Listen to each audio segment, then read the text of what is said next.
What is good, everybody, man? Welcome into the Blue Bloods. It's been a while, and we got a lot to talk about today. I know everyone's really been looking forward to this episode.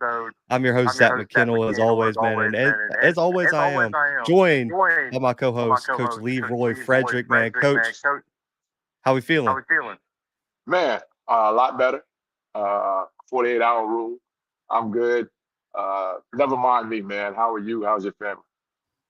Man, doing good. I do want to give a big shout out to everybody who reached out to me, man. It's been a long 2-3 weeks, man. Everyone who texted me, called me, donated money, man. Shout out to Scotty for surprising me with that. So it was a really awesome experience, man. Shout out to you, Coach. I know you called me as soon as you heard. And so shout out to everyone in the chat who tweeted me, DM'd me, tagged me in anything. I really appreciate you guys, man. Okay, so Coach, they can hear the echo. Okay. You want to try to take your earbuds out and let's see if we can get that echo out. Okay. We'll get that fixed, guys. Go to settings.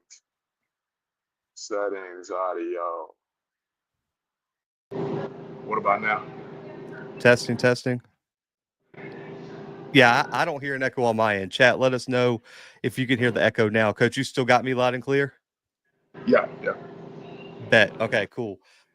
Chat, let us know. But like what I was saying, man, thank y'all so much. Okay, we're good now.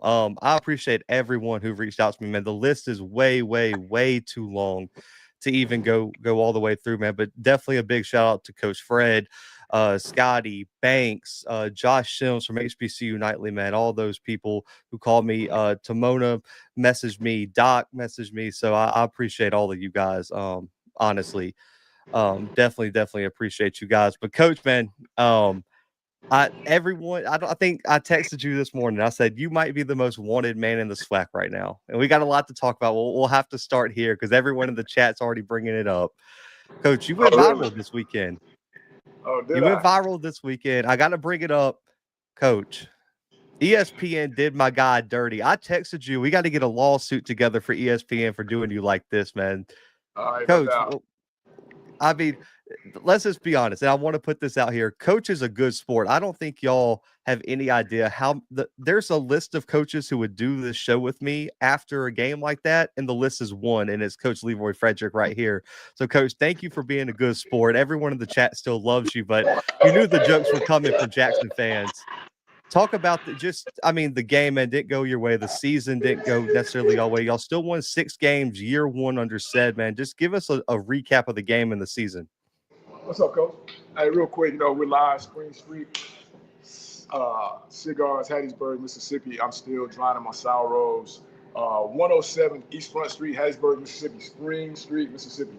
Spring Street, Cigars, Hattiesburg. But, me and you talked about it, man. Ain't no ducking. It's a part of it. Once you're in the business, what it is. And I pride myself as being the only active coach in media, social media. So I'm with it. The things that come your way, you just got to be ready to take it. I just need people that's giving it, be ready to receive it. That's all. That's all I ask. It's like you tell the kids, man, if you want to joke, you joke, but don't be getting personal and all of a sudden now you like, oh, what's up with these hands? Nah, let's, we can do it. It's all in fun. I'm here for it. It is what it is. We didn't play our best football. We know that. People that know us know we didn't play our best football. So at the end of the day, we played a very good football team. That's why they're playing for a championship. And yes, I said it before, but I need y'all to live in it though, because last year, when I was bringing it up, it was always, why he keep talking about that? Why he keep talking about that game? No, when you win the rivalry, you got the whole year to talk about it. So I want y'all to understand, I'm good with it. But at the end of the day, you got to be able to live in it as well. Like I said, it's a tough loss, but like they say, next year, guess what's going to happen? It's going to be a football game. Lord willing and the creek don't rise, we'll be there and we'll be ready to go. Yeah, I mean, listen, like you said, I mean, it comes with the territory. I know, I listen, and I think G said it last night the best. He was like, man, how am I going to talk all this trash and then expect y'all to let me have a rest? And then G's quote, and I love it. He said, I want y'all to be as ruthless on me is I'm going to be on you when I get to give it back. So I love that quote from G, man. He said, because I'm not going to let y'all breathe. I don't need y'all to let me breathe because he Oh, was so at the thirsty. end of the day, man, you know, we went on a little win streak in the series. Uh, Coach Prime came in, went on a little win streak in the series. We come back, we go up there. Last year, we get the win. They come down, get the win. Uh, it's tough. Did I expect better? Ain't no doubt about it. Uh, but at the end of the day, that's a really good football team. Shout out to Coach Taylor. I did want to address something before we really get into what we're doing. Yep. Some people were making this a personal deal, but I think I've said on this show before, uh, if anyone is offended by me saying the school up the street, A, I didn't start it. B, I'll end it. We don't have to do it, but those same folks were the same folks saying Alcorn, Slawcorn, all that. You know what I mean? Fort Gibson State. Yeah. So at the end of the day, if we're gonna play, let's play, but don't turn it personal. And it was never anything personal against Coach Taylor or any of those guys. I know them. I've had them on the show before as well. So it's never personal. Now the L is personal, but what we're doing is not personal. So we good. Yeah, that's a fact. And Coach, I'll say this. I think a lot of the people listen. Shout out to everyone in the chat: Paris, Whitley, Jay Boone, Timona. Like everyone kept it at football level, but there's always one person, and it's funny enough. It's always one person in those Facebook SWAC groups that always take it like a step too far, and it's always the same like 3 people in those groups. So we'll exclude them from this back and forth because they never know how to act. Apparently it seems like. Let me ask you this, Coach.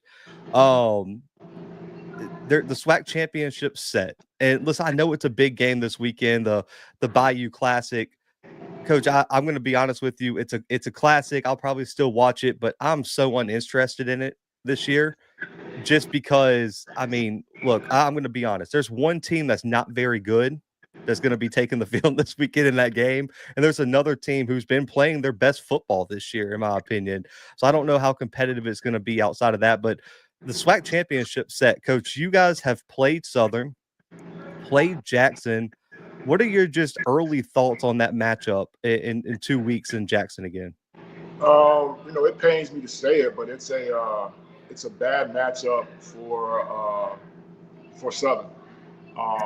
Strictly because uh, Jackson can throw the ball. They got some guys that can go get it, but then they can also run it. So it's hard to keep them one-dimensional. So you got to kind of decide what you want to do.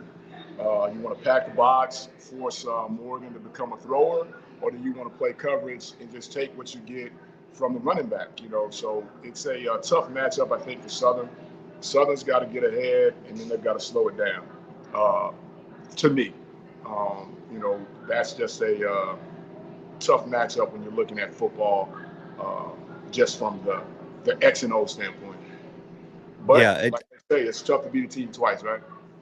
oh, it definitely is. And I think it's funny, Coach, because you know how fan bases are. There's always examples, especially in a long time rivalry like Southern and Jackson. Jackson fans are going to bring up 2022, where they beat Southern twice, won the SWAC championship. All I hear from Southern fans are 2013, 2013, 2013, where they lost to Jackson in the regular season, beat them in the SWAC championship. So it's really funny how that works, right, Coach? Because it kind of keeps the hope for both fan bases alive. But I'm kind of with you. Just me and Coach will do a real breakdown X's and O's where we really get into the weeds of these teams.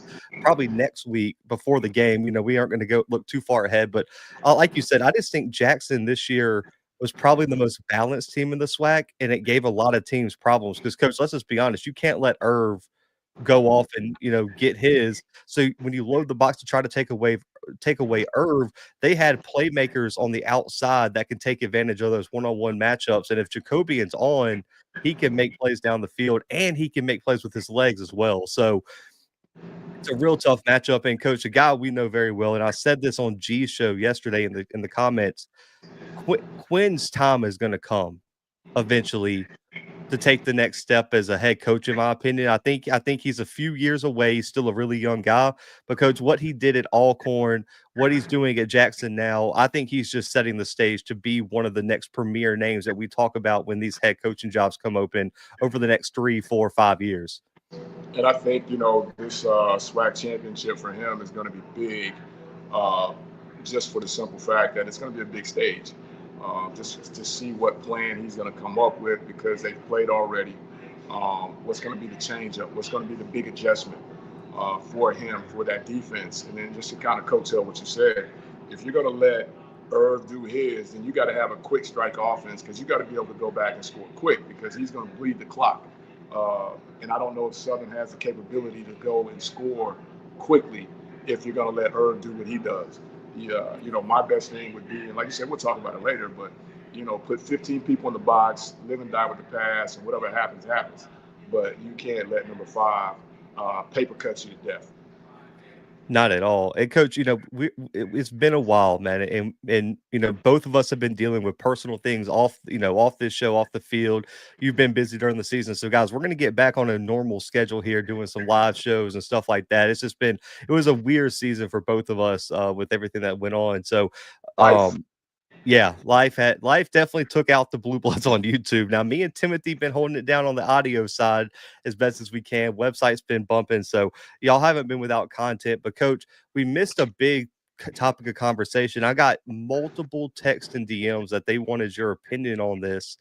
The Celebration Bowl changed the rules because of it. We saw there was a handful of post-game altercations 2 weeks ago. The Celebration Bowl changed the rule where they're going to make the teams go to their respective sidelines, coaches meet in the middle, there'll be a cool-off period, all this. There won't be a big shaking of hands and everything. In your opinion, when you saw all this go down, saw the rule change, what was your take on it? And, I mean, as a coach who has had to manage personalities and stuff like that on the field as a coach, an active coach. I think that, I get what they're trying to do, but I think it's overkill, because you take one isolated incident, 2 isolated incidents in a heated rivalry, and you kind of blow it out of proportion. And then I think that just makes everybody associated with it on edge. And I'll go back to, our game, and we don't have to talk about it anymore. They've said their piece, yeah. But after what they've come off of with the Alabama State situation, at the coin toss, they start. And I think that's part of the pageantry, that's part of the rivalry. But I think in the end, it also takes away from what you're trying to get done. You don't want your team to be passive aggressive because they're scared of the officials going to be playing, extremely tight with the rules and things like that. How many incidents at a national championship have actually happened? None. At the end of the day, I think that just kind of takes away from it. But, I've been to Celebration Bowls, and after we drop both of them, you do your little deal, you walk off, and then you kind of just spot it up. And, those kids they're not even into that anymore. They just walk off. So I think it's a kind of an overkill deal, but I get what they're doing. Yeah, and that's kind of how I felt, right? Because coach, I mean, like you said, you've been at the Celebration Bowl. I mean, I don't even think at the FBS level, like through the history of national title games, has there ever been a post-game altercation? I mean, because let's be honest, the winning team in a championship situation isn't looking to fight. They're running off. They're going to get their T-shirts. They're going to get their hats. If they the newspapers, all that. They're looking to find the cameramen to get those pictures that they can put on social media later, stuff like that. Like I've been lucky. I was at one game. I covered one game last year where a team clinched a title. It was the UT Martin game. Coach, the kids are running to the photographers who they don't even know. I knew one kid on UT Martin. Coach, there were kids lined up in front of me, posing with the trophy, trying to get the pictures, trying to get to their cigars. Listen, we talked about this. We need to teach them how to smoke cigars, because there were some kids that were regretting their decisions, inhaling the cigars. But that's a whole nother conversation. But I think the Celebration Bowl, it was an overreaction, because coach, this is what I said. Was it a good look? No. And do we ever want that to happen? No. But Coach, when you have 18 to 23-year-old kids hyped up on adrenaline, trash talking and rivalries, stuff like that happens sometimes. And on top of that, too, I just think if they didn't happen on the same weekend, it wouldn't have been a story. I think it was just the fact that they happened on the same weekend and there was a D2 fight after the game. So, Coach, you had 3 incidents in like a 48-hour period, and everyone panicked. If let's say Central Howard played week 2, Bama State played week 7, and the D2 game was last weekend, Coach, no one would have talked about it, in my opinion. And again, never want to criticize anybody for doing their job because it's their job. It's a tough job, no doubt about it. But you have signs that this thing is going to happen during the game, and you got to start, you got to start hitting people with flags. You got to start, hitting people with those warnings, and in that way, it's done by the time that final thing ticks at the end. Because going back and getting ready for that game last weekend, there were situations where we watched the film, and there could have easily been 15-yarders. I mean, back-to-back type plays that weren't called. And, you start to let those things brew over, and that's what you get at the end. So, the refs have to be able to control that from the beginning as well. So, it's kind of how it is. And it's a tough job. I don't want you to get fined. It's a tough job. Yeah. I know I'll say it that way you don't have to get fined, and that way Alcorn's not the most penalized team in the SWAC next year. They're my guys. Yeah, listen, and I've met some of them, and they do watch the show. I will say the officiating in the Alabama State Jackson game was really bad, and I think they let that get way too out of hand, Coach. And I mean, I don't know how. I know y'all watch film, but on the TV copy, it came through very clearly. There were some, Coach, from the first quarter all the way down to the fourth quarter. I mean, it got really. I mean, Coach, even from a distance, I wasn't even there, but I've taught some people who were in the stadium. You felt it. There was a tension in that stadium where, like, you could feel it was building, and then also with some of the rumors that came out with the spitting and stuff like that. Like, there's a line you can't cross as a player, and as a person, especially as a player. So, like, you have to control that, and also too, I think the Celebration Bowl overreacted, but in a rivalry game like that, Coach, especially with like the Central Howard thing, where that's been building for 2 years now, Coach, where we're trying to run up the score on you, Coach. That's when Larry Scott and Trey Oliver had to come together during a TV timeout or something and be like, bro, let's just go to the locker room. Yeah, that's it. And I think at the end of the day, that's kind of one of those things that's got to happen because you feel it. And it's not up to the refs to control guys when the clock is zeros. Right. It's not up to them.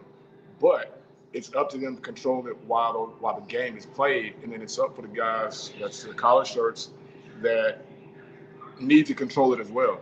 We had a timeout where things were kind of getting chippy, and we called everybody up, and Coach gave them the straight and narrow. If there's one incident, you might as well pack it up today because we're not having that. And at the end of the day, they were coming out to shake hands, and of course, everybody ran everybody out of the middle of the field. And the handshaking didn't take place, but we had already had that in place. Hey, one incident, you're done. So, it's kind of one of those things where you got to have those measures in place. And before we move on, I stood there at the 50B, and I took it. I got a great friend that coaches on the staff over there that I grew up with. He's from Florida. Everybody came over. We shook hands. Everything was cool. Shout out to the Jackson fans that came out on the field and stopped me and said, hey, they enjoyed listening to the show. They enjoyed what we do. Now, they did walk off, point to the scoreboard. I ate that in that moment. I didn't run anybody down and hit him in the back of the head. But, that's what it's all about, man. And at the end of the day, as long as you can keep it classy, I think that's what, both staffs have to be able to feel during the game. Hey, no need to shake hands, send the kids in, I'll meet you at the 50. That kind of thing. And you kind of go from there. I'm not going to lie. Like, because I'm paranoid. So if I was TC Taylor, and I'm not even accusing Alcorn of anything. Coach, I don't even care if y'all would have been the nicest team in the world. If I'm TC ahead of the SWAC championship, I'm sending kids to the locker room at the end of the fourth quarter. Just go take your stuff off and don't come back out here until we get on the bus to go back to Jackson. Like, I'm not losing anybody, especially because I think it was 6 players from Jackson and 9 from Bama State who got suspended. And I think 40 people got suspended between Howard and Central, and coaches got suspended. Coaches too. Yeah, coaches too. I mean, that one got ugly. So I get it to a point, but I mean, Coach, and also the thing with a Celebration Bowl is, how often do you get rivals in the Celebration Bowl? You aren't going to get a Howard Central type of feel to that game, or a Jackson Alcorn or a Jackson Bama State. There's no chance. I mean, there's not enough MEAC SWAC rivalries to get a game like that in Atlanta. Nah, because there's no crossover there. It's a national championship game. Yeah, it's going to be intense, but it's not years and years and years of the rivalry building up kind of thing, To build on the SWAC talk, man, and we're going to circle back to the playoff bracket. Coach, postseason awards are going to be coming around. I think they're announced next week for the SWAC. Every other conference will announce them this week. Coach, I mean, just in your opinion, outside, and listen, we know you're going to champion our guy Malachi Bailey here for Defensive Player of the Year. I mean, is there, in your opinion, are there clear favorites for the Offensive and Defensive Player of the Year awards this year in the conference? Honestly, I don't feel like it. I think the offensive deal is as wide open as it's ever been. I know some people in the chat would disagree with me, but I feel like that's as wide open as it's ever been. I think the thing that I'm looking forward to most is how they're going to put together these all-conference teams, first team, second team. I'll kind of go with whoever defensively, because the kid from Southern had a good year. Of course, our kid had a good year. Our linebacker had a good year. Steve, the linebacker from Grambling, had an outstanding statistical year. So, what are they going to base that on? I don't think they were just a big name that just stood out over the time. And I'll just use, the kid at Grambling, the quarterback. He may have been the biggest name outside of the quarterback from Bama State, who got hurt early on. That if he had done anything, I think his name would have won that for him. But it was a tough year, so I'll see how it goes. But I just, I think both of those are very wide open. Jay Boone. That's why I didn't even bring it up. We know who the freshman of the year is. I mean, Travis Terrell. Do we even have a freshman of the year? Yeah. Or newcomer. Never mind, newcomer. Well, no, you have freshman and newcomer. When did we get freshman of the year? Travis won it, if I'm not mistaken. No. Wait, was it Travis? Or Coleman might have won freshman of the year. So, we've had, I think the SWAC's had freshman of the year for a few years now. I thought it was newcomer. I didn't know we had freshman of the year. Yeah, and newcomer.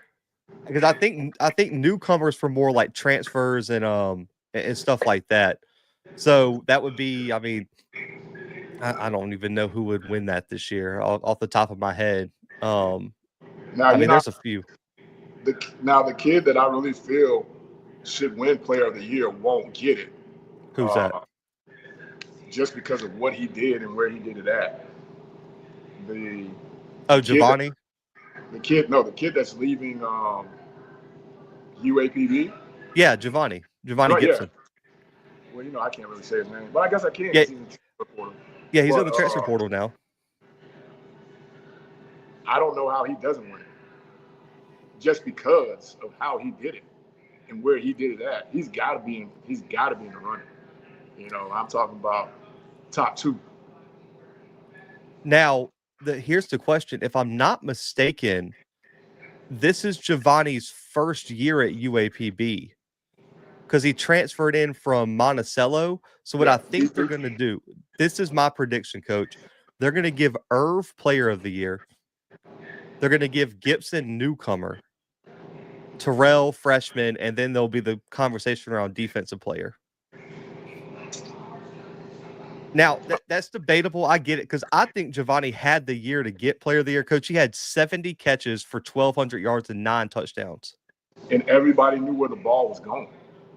Yeah, they had nobody around him that would even get eyes off of 11. Because Coach, how many double teams and bracket coverages do you think he saw throughout the year? Oh, after the first 2 weeks, it probably was every week.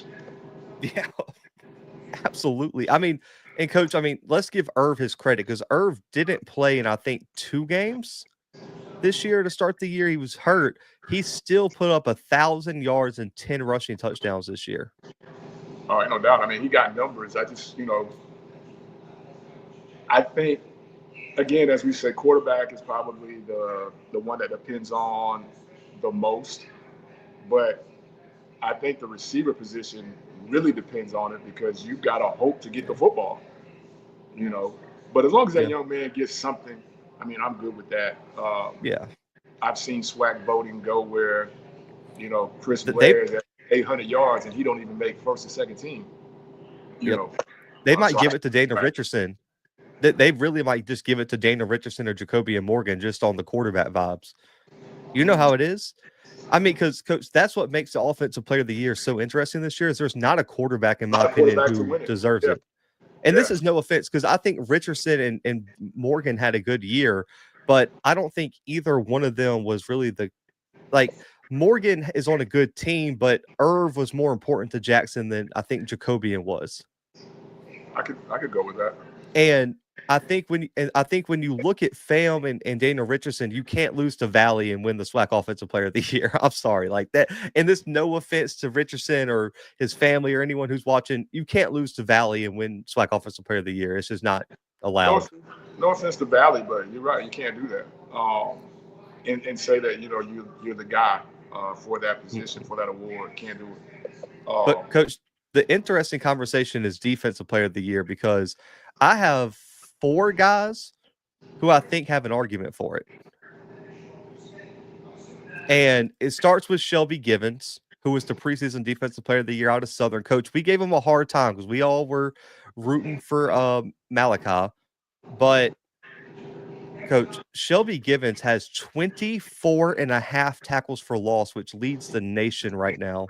63 total tackles, 9 sacks, 12 quarterback hurries, and 3 forced fumbles. And that's still with a game against a Grambling team with no offensive line next week or this upcoming weekend. Yeah, I mean, his numbers, I don't want to say they're quiet, but they were kind of quiet. They were. If we start to peel it back, if they lose every game that they're supposed to lose, are we still talking about that? That I think they went to 4 overtimes to win games. Shout out to them. Shout out to their coaching staff for being able to get out of the hole and even get to overtime. But, the dominance, I think, was just kind of up and down. But the numbers say otherwise. So will they go in that room and go by numbers, or will they go in that room and go by flash appeal? That's the only thing. That's what you just don't know. I'm with you. And then you got the kid at Grambling. You mentioned him, Andrew Jones at linebacker, 112 total tackles, 17 for loss, Coach.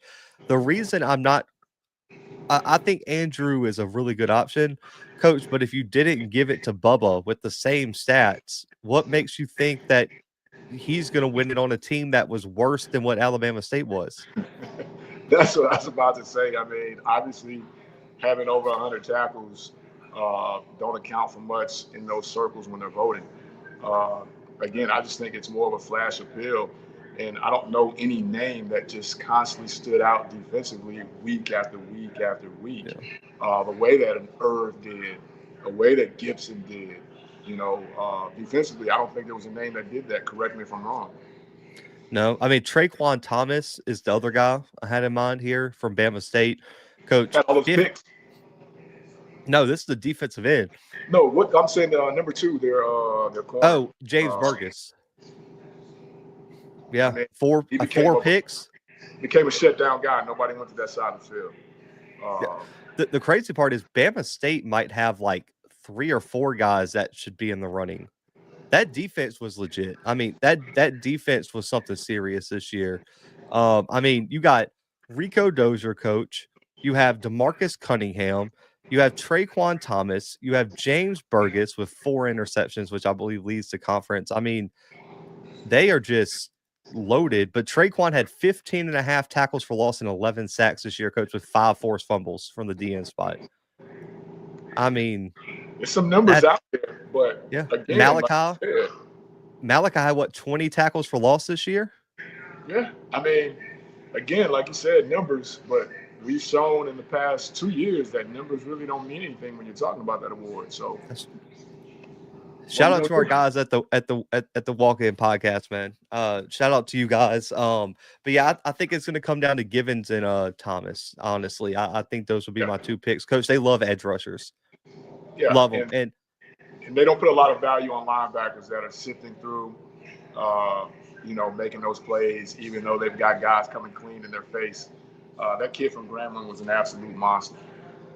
Not taking anything away from the kid from Southern, but that kid at Grambling was an absolute monster, sideline to sideline. I completely agree. And I'll say this.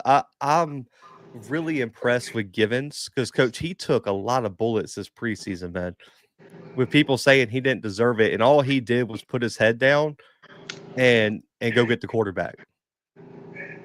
That's what he did. And I hear you, man. Like, Joshua Noble's really solid, but Josh doesn't have the stats to be in the conversation right now. He's solid, and he had a good year, but I mean, he's a junior, so he should be able to come back next year, transfer out of Western Michigan. But when I look at Jackson's defensive line, I don't think Nobles is the best player on the defensive line for Jackson State. Nah, and I'm not even talking about their defensive line, but that number 7, that linebacker, he's a dude. Oh, Reed? Yeah. Yeah, he's a dude. And I want to say this. A lot of people didn't talk about it. I think the 2 D tackles for Jackson's defensive line are better than the edge rushers. Well, you can't move them. Yeah, I mean, listen, I don't think because, Coach, you know how this is with D tackles. They don't really necessarily load the stat box enough to win these awards. Outside of the kid at Montana last year, who was the Big Sky Defensive Player of the Year from the zero tech, which in a 3-man front, which is just stupid to think about that. Jeremiah Williams is an absolute freak.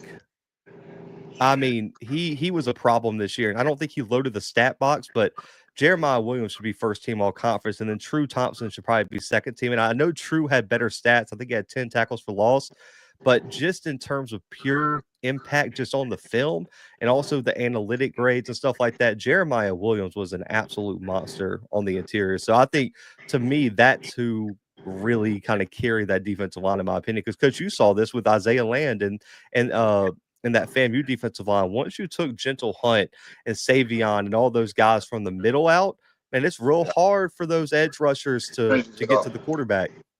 It changes everything. Double teams go away. You're not singled up anymore. It changes everything. Ain't no doubt about it. Yeah. So I think there's a bunch of good options. Coach, real quick, too, Celebration Bowl. Go ahead. Breaking news from the MEAC. Coach Odom's just got let go. Oh, wow. So Dawson Odom's out at Norfolk State, live on the show, too. I did not know that. I had my phone turned upside down, so did not see that. But, gosh, what a move there. I mean, listen, that's another HBCU opening. Coach, how intriguing is that Norfolk job to you, just from a coach's standpoint? I think the area itself is known for, good football. I just don't know, geographically, are you going to be able to catch up, or how long it's going to take you to be able to catch up to a Central? Because I think that's who everybody is chasing, So at the end of the day, I know in that area, it is good football. But how much of that can you get to come to your place right now to kind of help you immediately? Because obviously they want a winner right now. So, it's one of those deals where I think it's an intriguing job, but who's going to want to go fight that battle up there in that area? Anybody from what I understand, it's Virginia Tech, and now you're fighting for other places, to get those guys to come in there. So we'll see. Is there any names just off the top of your head that you think would be an intriguing option for them? I think it's got to be somebody that's familiar with that area, with that conference to me. I don't know if Coach Washington is out of it, but he had a lot of success in the MEAC from his other deal, So, I think Sam Washington's got to be somebody that they call just to see his interest because he's familiar with the conference and the area. So, I think that's one name that you got to call right off the bat. I'm just putting this tweet out right now. An interesting. Yeah, Barlow. I'll say this. How about Sewell at Morgan, D coordinator? We've been trying to be his agent for a couple years, haven't we? Yeah. So I think that would be solid. Familiar with the conference. I'll say this too, Coach. Listen, they said put your name in the hat. Time to update that application. Coach Fred to Norfolk. Gets cold up there, man. I'm a Florida boy. Oh, here we go. Another good name. This is a name I was talking about, Matt Leone. The only thing I worry about with Matt, man, and we wide open on this show. Who's gonna be the second HBCU to give a non-black the head coaching job? That would be the only question I have with Matt because Matt has the numbers, he has the track record when you're talking about it. And it's going to be one of those things that they're going to want to go with someone who has head coaching experience, or they're going to be willing to go out and venture and say, hey, we're going to find a hot coordinator and give it to and go from there. I will be curious to see because, Coach, this year in FCS, we've seen a lot of D2 coaches be very successful. You look at Mike Jacobs at Mercer coming from Lenore Ryan. Chinnis Berry just won the MEAC year one out of Benedict. Do they give a D2 coach a shot? Because, I mean, I look at the guy at Johnson C. Smith who just had a big year. You got the guy at Virginia Union. I mean, those are some intriguing options there. The guy at Clark. Yeah. Ed Reed. Nah, I don't know if they're going to go that far. Hey, I'm not going to say anything. There were some jokes that I think he pledged at Grambling or something. I don't remember what fraternity or anything, but like it was something at Grambling, and so they were joking that if Mickey isn't careful, I don't know. That would be a name I didn't think of, Mike Minter. But he's NFL now, right? Yeah, I want to say okay. So he went Kappa at Grambling. I didn't want to say it, but Yeah. So Mike Minter's an interesting one. I think if I'm not mistaken, he's in an analyst or something role in the NFL right now. I don't remember which team, but he walked away from Campbell though. So I do wonder, Coach, was he just tired of being a head coach? Did he reach a ceiling potentially up there? So that would be interesting. But I will say this, Norfolk, from what I was told, is going to be willing to pay for somebody good. Like they have the resources to drop some money on somebody. Ooh, somebody in that area, but I don't know, if they're willing to make the splash like a SWAC. But what bigger name in that area than a Michael Vick? Yeah, I mean, someone said that in the chat. Someone also said Coach Cole as a potential option. I don't know if Coach Cole's a MEAC guy though. Like, would he want to go MEAC or would he want to come back to the SWAC? My guy that was at Bama State, that's at Evan Waters right now. Man. I'm blanking on his name. Who's at Evan Waters right now? He's the OC at Evan Waters, but he was the head coach at Alabama State for years. Did really well. My boy Jenkins. Yeah. Nope. I'm with you.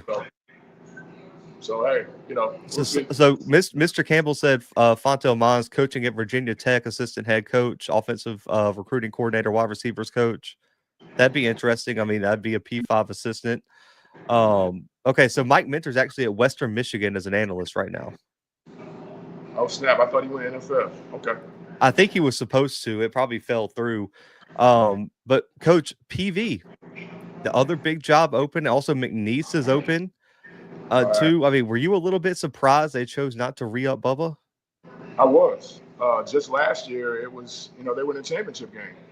Yeah, that's 2 years in a row that they fight. Like someone got let go or not re-up that was in the championship game the year before in the SWAC. absolutely crazy, but I guess it goes to the "what have you done for me lately" file. But yeah, I didn't see that one coming just because uh, just last year he was in a championship game, man. I didn't see that coming. I didn't either. Now, there seems to be a lot of smoke here with Tremaine Jackson, the head coach at Valdosta State, who is a Texas Southern alum, Mm. which would be an interesting hire. And listen, Tremaine was supposedly in conversations with Texas Southern last year during the whole Fred McNair debacle as well. He was another candidate. But, Coach, here's what I want to ask you. Signing day moved way up this year. Yeah. How does this impact coaching searches? Because guys like Tremaine Jackson are not going to be able to leave Valdosta till they get done in the Division II playoffs, which means it's probably going to be after signing day if they make it to the national championship, which is possible at the D2 level. Does that change how valuable he is in a coaching search? No, I think at that point you've got to be on the straight, the up and up. You got to go in and say, hey, I can't remember who did it a couple of years ago. That okay, thank you, God. Also, I'm gonna. Well, I eat Coach Prime. Uh, Mm-hmm. I'm gonna stay here and see this thing through. Uh, we're gonna fight tooth and nail. We're gonna get ready to go through these playoffs. But I am the next head coach. I'm putting guys in place here, assistant wise. We're recruiting while we're finishing up what we started here. And you got to have a place that is okay with you doing that and ready to ride. Because if you don't, if you hold it under your hat, and you know how coaches do, I ain't going nowhere, ain't going nowhere. And then when that clock hits zero, it was a tough decision. You know, that puts you behind the eight ball. So I think, you know, they got to be straight up with what they're doing. If that's what they want to do, go ahead and do it and make it happen, you know? Yeah, we'll see. I mean, so it was a few years ago. Who was it? It was Kleiman, who was at North Dakota State, and when he got hired at K-State, he coached North Dakota State to the national title, won it, then went to Kansas State after, but he was still recruiting for K-State, getting his Yeah. staff together, stuff like that. I don't think Coach Odom's to PV. Like, I don't think if you're PV, you could take the chance of just hiring a coach that got let go. Now you got to get that right. At You coach, least you got to win the headlines. yeah. I mean, so you know Coach McNair well. I mean, listen, man, you were on his staff forever. Do you think that's a job he'd be interested in, going out to Texas and PV? I mean, facilities alone, I think, would make anybody really interested in doing that. You know what I mean? Yeah. Uh, just because I don't want to say it'll be easy to recruit because the recruiting landscape has changed. I don't know what PV has in its back pocket when you're talking NIL, because that's kind of running the world right now. But just being able to pull up and show a kid those facilities, I think will make anybody interested in it. Yeah, I'm with you there. We'll see. I will say this. So from the people I talk to that are pretty connected to that job, the reason that I think McNair's not going to be an option here, coach, is because they want some, like, the number one priority on their wish list is a guy with Texas ties. And Fred McNair doesn't scream Texas to me. Oh, no doubt. And so that's no shot at Fred either. I just want to say that, like, No. he's just not a Texas guy. So that knocks him down a bit, which is why a guy like Tremaine Jackson would be higher on the list, because Tremaine has ties to that area. He's winning at Valdosta. Also an interesting name, coach, and it was one that was kind of leaked to me yesterday. Van Malone at Kansas State. Man, when people float those names, man, I just don't know. You know what I mean, yeah, splash higher, no doubt. But how much time are you going to spend courting him for him just to go get a bigger bag to stay at K State? You know what I mean? And I think that's what happens a lot of times in these searches. We go out and say, hey, we want Coach Frederick, and I'm at XYZ University. I go tell them only just to see what they're going to match to keep me there. So, you know, I think you just have to be really realistic in your search and understand, you know, your reach. Everybody wants their reach to reach across the country we're going to do a national search. But would a guy from California really do well at PV?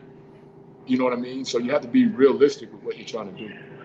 And this is the feedback I got when I floated that to my PV guys. they don't want Malone because he's never been a head coach. But at the end of the day, and I'll fight that narrative every time it comes up.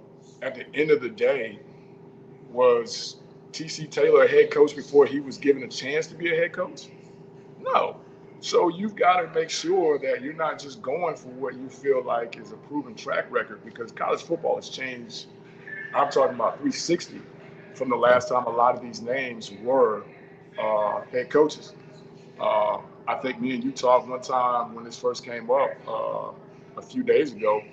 Art Briles was a head coach, but are they willing to give him that opportunity, or would they be willing to give me that opportunity without getting the blowback from hiring a coach, Art Briles? You know, so it just kind of goes tooth and nail, man. You got to be willing to give a chance, but you got to do your vetting.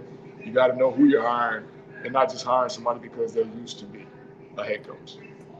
And this is a good point. Mr. Campbell said this. I mean, so if you remember when that FAMU list was leaked when they were looking for a head coach, Malone applied to be the head coach at FAM. So he's obviously interested in being a head coach at a HBCU at the FCS level. And coach, I mean, let's just be honest. I know he doesn't have any head coaching experience, but I mean, I don't think there's any doubt that he's one of the most experienced hires you can get. I mean, dude, this guy's coached everywhere. I mean, coach, he was at North Dakota State. He was at Texas A&M. He was at Tulsa. He was at Oklahoma State. He was the D coordinator at SMU.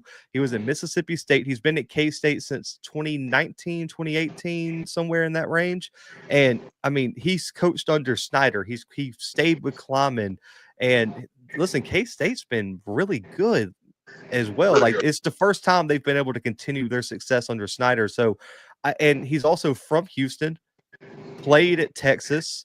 I don't think and also, too, I know he hasn't been an official head coach, but coach, he's served as the assistant head coach for years at K-State. Yeah, it doesn't get any better than that. But again, if they're dead set on not giving a person an opportunity because he's not a head coach, I don't care what the resume looks like. You got to stand on it. So, you know what I'm saying? That's my only thing. And then also, coach, I believe you texted me this. I mean, there's still rumors about Art Briles. Here's how I feel about this. Coach, there's a team in the playoffs who was ready to fire their head coach and supposedly had a verbal contract with Kendall Briles to bring Art on the staff. Well, the head coach is there, continued to win. They're in the playoffs now, and so that fell through. I'm at the point with Art Briles where even if I hear his name floated with a job, I'm not reporting it and I'm not putting any value in it until it's hired. And, don't take this the wrong way when I say it. I mean, it's unfortunate for him because he came back and they were found not guilty of any of that stuff, but the perception continues to follow him. And that's my whole thing when I'm always talking about perception, keeping your face clean.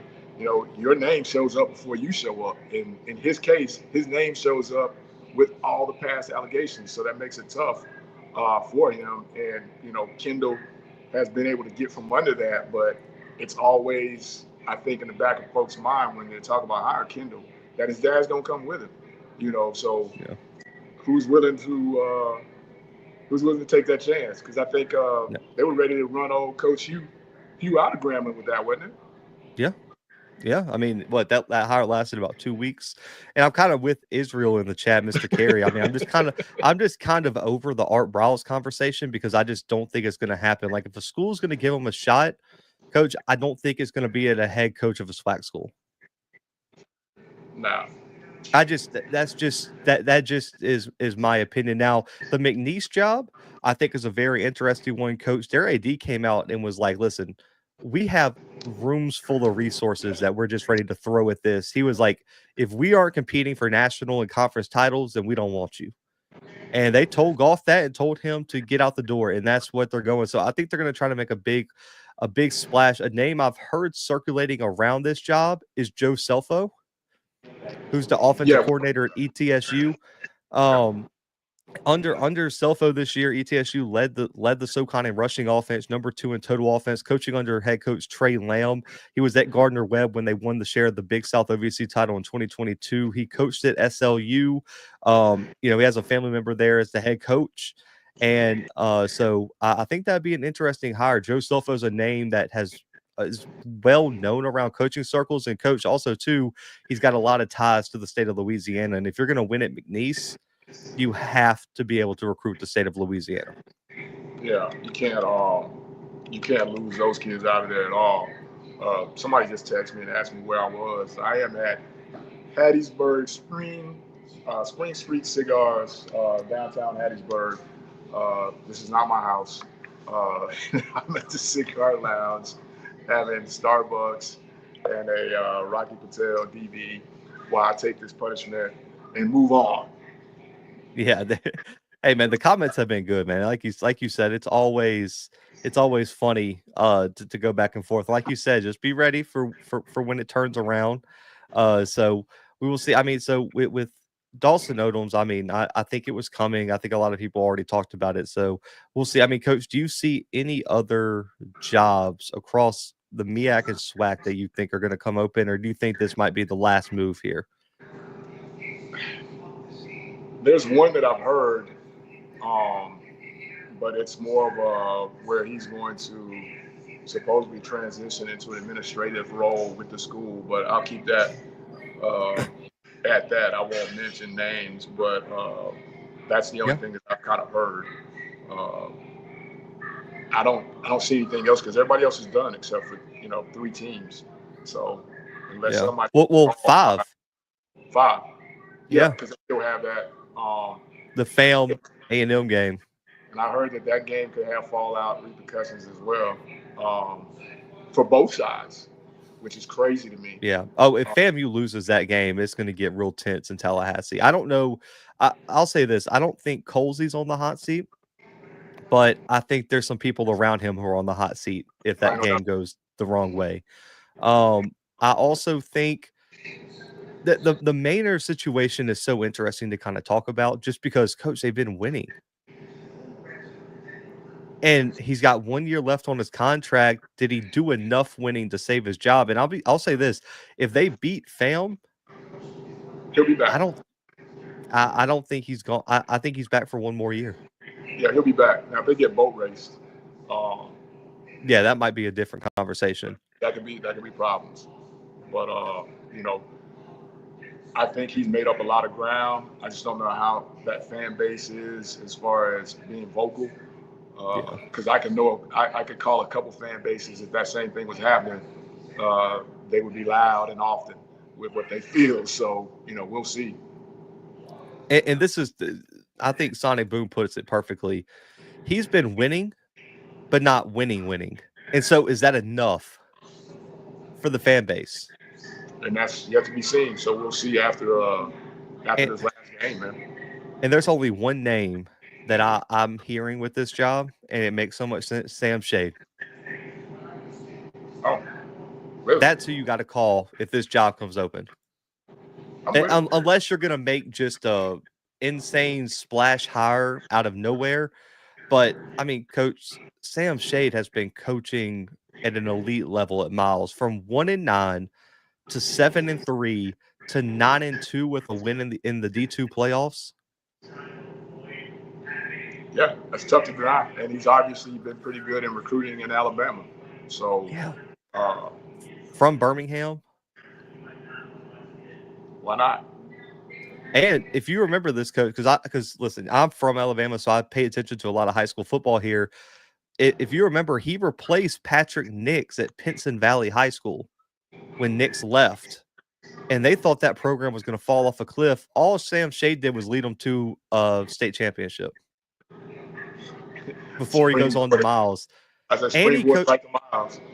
Yeah, and then on top of that too, he coached at Briarwood Christian for like 4 or 5 years. So he has ties. And then he coached at Sanford for a while. I think he was the special teams coordinator over there for a few years. So that just almost makes too much sense, right, Coach? And that's what worries me about this coaching profession. Sometimes if it makes that much sense, It's too good to be true. They're gonna do the complete opposite. Oh man.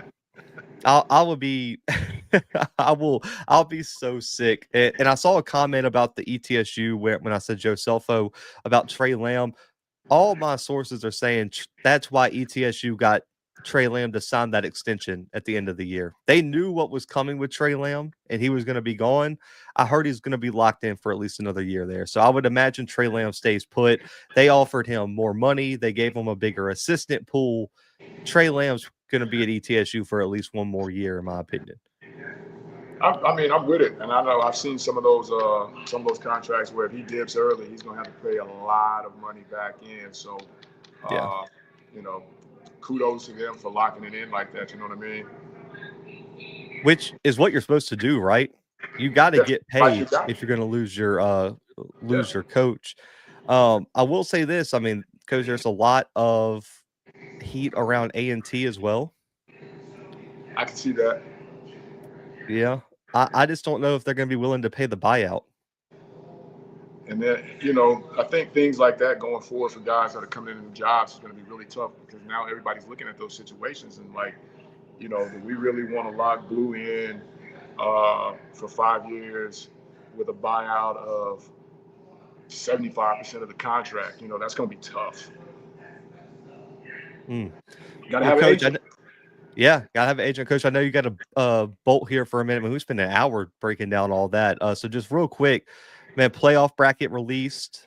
Man, the one I want to focus on, man, for this show, and me and Timothy have already given our instant reactions. We're going to come out with a preview on Thursday morning, audio-wise.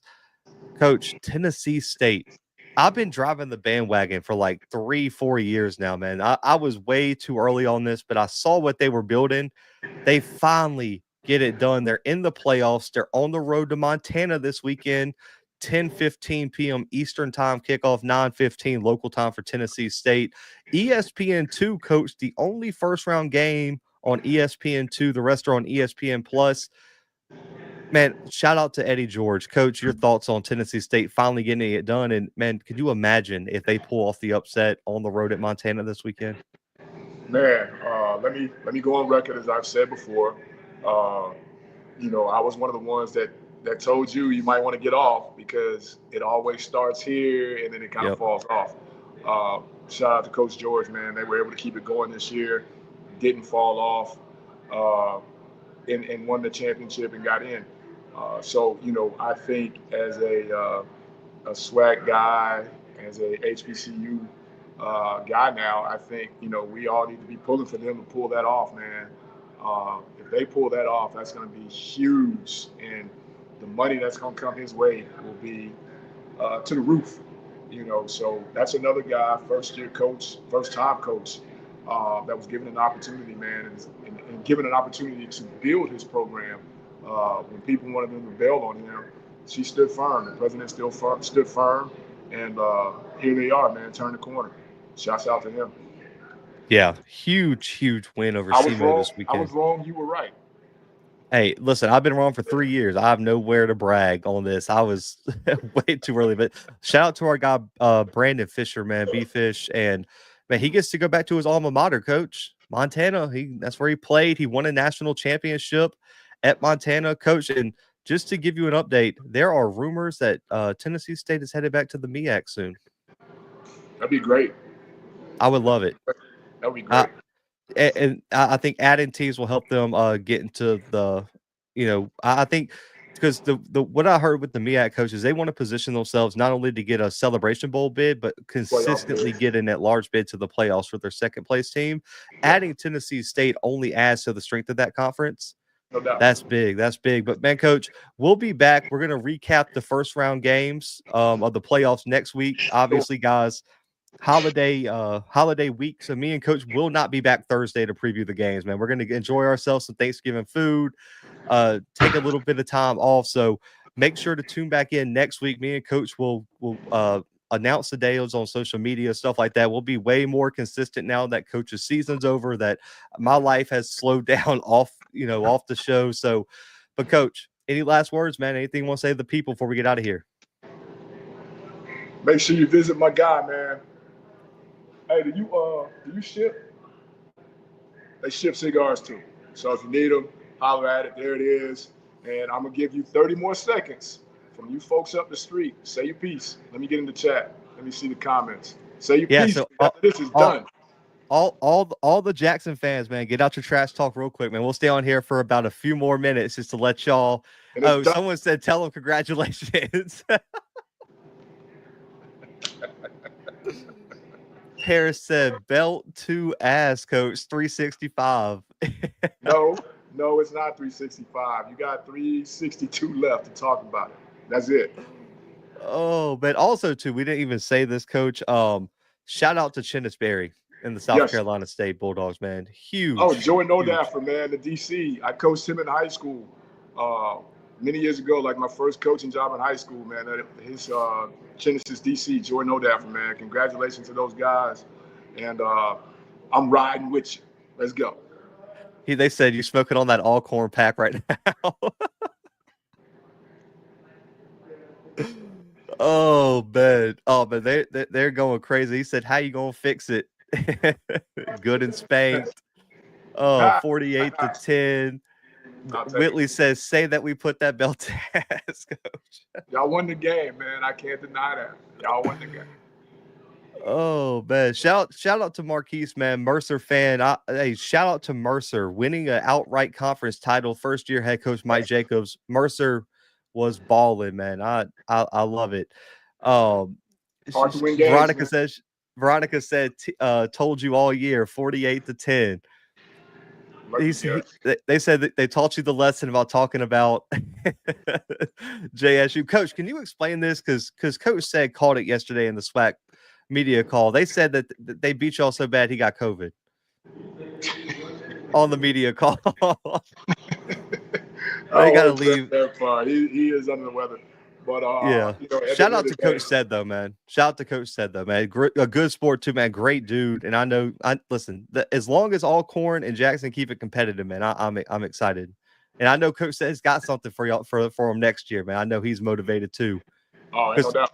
Because Coach, I had a text from another SWAC coach that said they asked me if I've talked to you, and they said, man, they said next year he was like they said they're praying for the defense next year at Alcorn because he said Said's going to make them run 48 win sprints every week to remind them never to get 48 points up again. We're not gonna forget that one. I'm sure people like Paris is not gonna let us forget. So, like we said before, there'll be a game next year up the street, and we'll be there. Yep, and like everyone said, man, it was a great game. I want to address one more thing, man, that I saw that was kind of troubling. And I need to, if there's anybody in the chat that knows how to write a book and get it published, let's talk, because I want to write a book about how to be a fan. That's being lost in college football. People were talking about who owns the stadium, who doesn't own the stadium, and then people were talking about people sitting on the grass. I really feel like that's part of the pageantry in college football that we're losing because there's so many other outlets of how, we get our information and things like that. I don't know if there was a better or has been a better atmosphere in a long time for that game at Alcorn State, man. I mean, it wasn't a blade of grass you could see on either side of the hills. The bands were electric. Fans were in it, even though we were not what we should have been. The fan base was still there. People stayed to the fourth quarter. And then the outside was, the outside. But I think at the end of the day, man, we need to get back to being fans and stop being so personal when we're talking about college athletics. Because at the end of the day, I coach a sport. I coach a game. But the bigger part of that is, we're mentors, we're groomers, and I'm not getting overly serious because I got my butt kicked, but I just want to make sure that some of the comments from some people, and I was going to show receipts, but I've matured so much in the last 48 hours that I said, nah, I'm bigger than that. But, at the end of the day, man, it's about college football, giving these kids the best atmosphere, best experience we can actually give them. And I think Saturday was electric. Would I have liked a different outcome? Ain't no doubt. But when it turns personal, I think, we need to be able to stop. Like we tell our kids, if you're about to tweet or text something that you think your mom or your grandma would be embarrassed about, put your phone down. If you feel that strongly about it after 60 seconds, go ahead and hit send, because once it's out there, it's out there. But let's get back to being fans, man. Enjoy this thing. I know Mr. Campbell took heat for that Valley loss. I'm trying to distract people from me right now. But bring it up other people's losses to take the heat. He said, man, make sure to target Mr. Campbell. At least we didn't lose to Valley. So, again, man, let's just have fun with this thing. This is a great space, a great way to communicate, keep everybody involved and locked in. You're in Mobile. I'm in Hattiesburg. Mm-hmm. Mr. Campbell is in Tallahassee, maybe, or North Carolina. But my point is, man, we're all locked in at the same time. So, let's keep it friendly, lively. Know where that line is, and if you can't play, don't play, because when it comes back to you now, it's gonna be strong. And for the record, I was not crying. I don't even know what's going on at that moment, but I was not crying. So let's erase that narrative. Yep, and I think someone wasn't. I was trying to find the comment because I'll say this, Mr. K. I don't know if you were tuned in earlier. There was one, and that that whole thing was about one person taking the trash talk a little bit too far in one of the SWAC groups. So that's what it was. It wasn't to all the JSU fans or anybody that was in the chat here, man. Because we always, man, like, it's always a good back and forth. But there's you know how it is, Mr. K. There's always those 1 to 3 people in that one SWAC group that always goes a little bit too far with the personal attacks and doesn't keep it on the field. So that's where that was coming from, and he wanted to address that. So I'm going to have my guys back. I will say this though, Coach, man, the comments were great today, and I'll say this: I put out a tweet about this, Coach, before the game. I don't know if you saw it.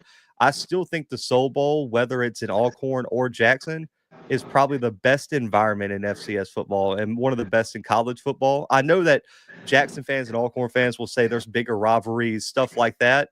But, Coach, I don't care if there's bigger rivalries. Man, that atmosphere is the best.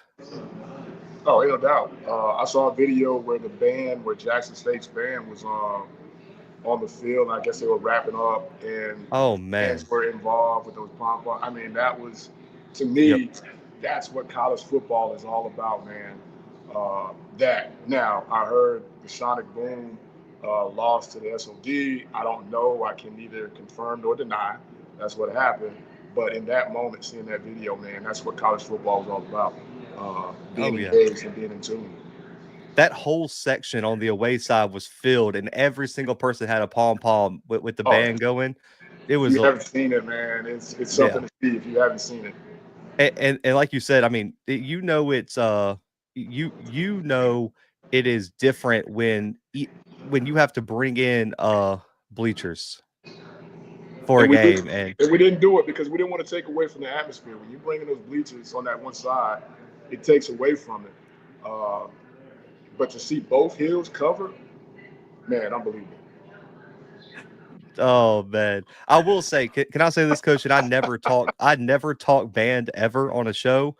Listen, I've been to a Jackson game this year in person. The Sonic Boom is different. I'm telling you, man. Listen, I know Fam didn't bring their band. The reason Fam didn't bring their band is they knew what was about to happen in the vet, man. They were cranking on just an empty away side. I mean, it was outrageous. Hopefully the SWAC office hits me and you up, and we're able to work the SWAC Championship game, and I get a chance to actually see that, because I never get a chance to see that. I just happened to be going through Twitter, and someone posted that. Did you see their clip from Alabama State where they played? What's the Tyler song? The Tyler Creator song that just came out. The real popular one. Blue, I listened to it. Sticky. It's the one with all the Tyler Creator Sticky. Dude, they played that at Alabama State. I gotta go find it. Oh my God, dude, find the clip on social media. It was insane. And then the other one that I saw, Texas Southern's band played Teddy Swims, and this was like earlier this year. I think it was either against PV or one of the early games. They played Teddy Swims. Oh man, dude, unbelievable! It sounded like, yeah, it sounded like they were playing it from like a speaker. It was so good. Yeah, it was different. I'll say that, like but the Jackson band though, yeah, it's a problem. They're a problem this year. Like, Coach, whoever judged that Atlanta thing, the band thing in Atlanta, band of the year, they pissed off whoever did the Jackson State band this year. They were on a mission for losing to North Carolina A&T. And I don't know what A&T brings, but if it's anything close to what I saw when they were ending their halftime performance, if there's anything close to that, we got to get them all in one venue and go at it, because just that fan base being that in tune, to know they're cute, was just, it was something to see to me.